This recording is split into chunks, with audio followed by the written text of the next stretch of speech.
টি-20 বিশ্বকাপের আর মাত্র কয়দিন বাকি, যেখানে অন্যান্য প্রায় সব দেশই দল ঘোষণা করে ফেলেছে। একমাত্র বাংলাদেশই শুধু না জল্পনা কল্পনা করছেন। আর যে কত নাটক করবেন এই দল ঘোষণা নিয়ে তা বলা মুশকিল। অন্যান্য দেশ নানা অভিনব কায়দায় দল ঘোষণা করছেন, আর আমাদের দেশ এখনো এক্সপেরিমেন্ট নিয়ে ব্যস্ত। আরও যে কি দেখতে হবে তা বলাও মুশকিল।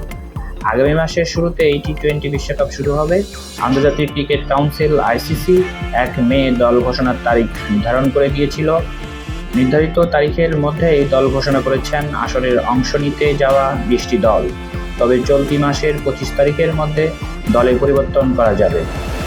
তবে বাংলাদেশ আইসিসির কাছে দল চূড়ান্ত করে পাঠালেও এখনও ঘোষণা করেনি, কারণ এখনও অনেক এক্সপেরিমেন্টের বাকি। কিভাবে এক্সপেরিমেন্ট করছেন? একটা নান্না বাচ্চা টিমকে ধরে আনছেন। সেই টিমটি হচ্ছে জিম্বাবুয়ে, যার সাথে খেলাও যা কথা, না খেলাও একই কথা। এই নান্না বাচ্চা টিমের সাথে যে অবস্থা হচ্ছে, তাহলে বড় বড় টিমের সাথে আরও কি হবে?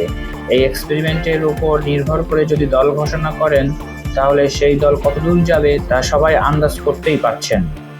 আগামীকাল রোববার বিশ্বকাপের দল ঘোষণা করবে বাংলাদেশ ক্রিকেট বোর্ড বিসিবি।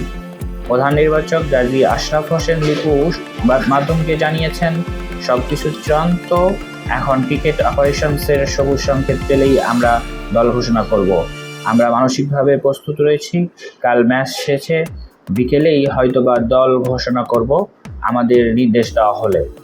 বিসিবির সহকারী নির্বাচক হান্নান সরকার দল ঘোষণা প্রসঙ্গে বলেন, আমরা প্রস্তুত আছি দল ঘোষণা করার জন্য।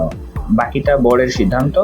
যেহেতু কাল ম্যাচ আছে, বোর্ড যখন বলবে তখন দল দিব, সেটা কাল হোক আর পরশু হোক। ধন্যবাদ সবাইকে। আমাদের ভিডিওগুলো ভালো লাগলে অবশ্যই চ্যানেলটি সাবস্ক্রাইব করে আমাদের পাশে থাকবেন।